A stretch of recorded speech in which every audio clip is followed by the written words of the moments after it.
Hi, Mike Fisher. As I like to say to my lovely wife, Marcia, every day when I come home, no matter whether it's been a good day, a bad day, get out of there, a big day, a funny day, I come home and I put my briefcase down and I say, what a day. And she laughs. She thinks it funny. But today, for Cowboys fans, what a day. Ezekiel Elliott gets the big one. It's 90 and 50 and 6 years, $50 million guaranteed, $90 million total, and then add in the tack-on years. This is going to be $103 million over the course of 8 years. We're going to find out what the real guaranteed money is. It's going to be different than 50. It's going to be lower. We're going to come to an understanding that there are what I call escape clauses, what actual NFL teams call protections. The Cowboys call them protections, meaning the Cowboys aren't going to be locked into this deal with Zeke for 8 years. They're not going to have a 32-year-old Ezekiel Elliott running around here. It'll be, and has been, constructed in a way where the Cowboys can escape from it, but Zeke still gets his. We asked Ezekiel Elliott today after his practice at the Star, in which, by the way, he looked good, I'm told. Was it important to be the highest paid running back in football? And he said, yeah. And, okay, Mike Talmadge, you got me. He will be how old when? When they escape from him?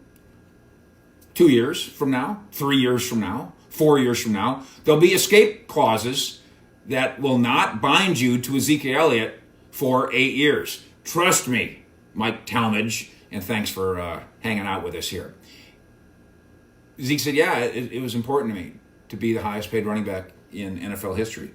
Why, Zeke? Just because I believe I'm the best. How do you argue with that?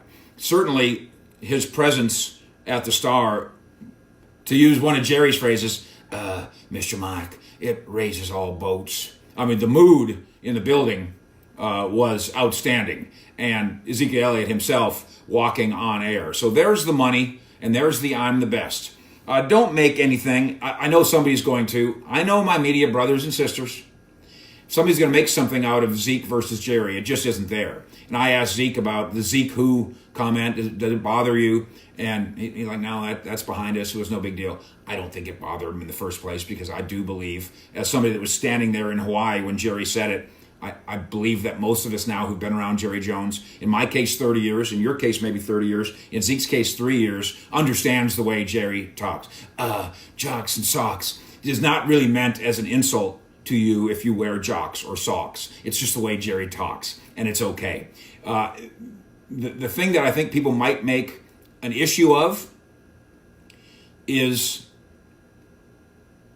Zeke saying that I haven't spoken to Jerry today. In fact, I haven't spoken to Jerry in a while. Don't make an issue of this. This is actually fascinating if you're a Cowboy fan who likes the inside of stuff. Jerry supervised the deal and rubber stamped it, and Stephen Jones obviously gave the parameters too. This was Stephen's lieutenants who did this. This was Stephen's lieutenants who ran this show. Stephen used the phrase the midnight hour the other night. So I like to call them the midnight hour lieutenants because what happened in the last 12 hours or so, Zeke landed at the airport on Tuesday, went to his home, which is a stone's throw away from Cowboys headquarters at the Star.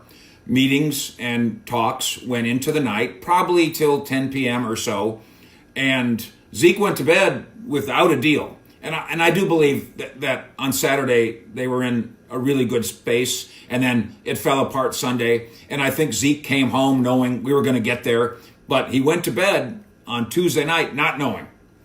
And then I think between 3 and 4 in the morning, the two sides contacted each other again.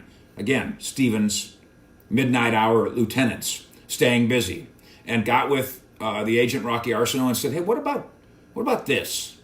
Let's make sure we understand the 30% rule. Let's move this comma. Let's move that zero. And at about 6 a.m., Zeke got a phone call. Then he got another one at 6:07.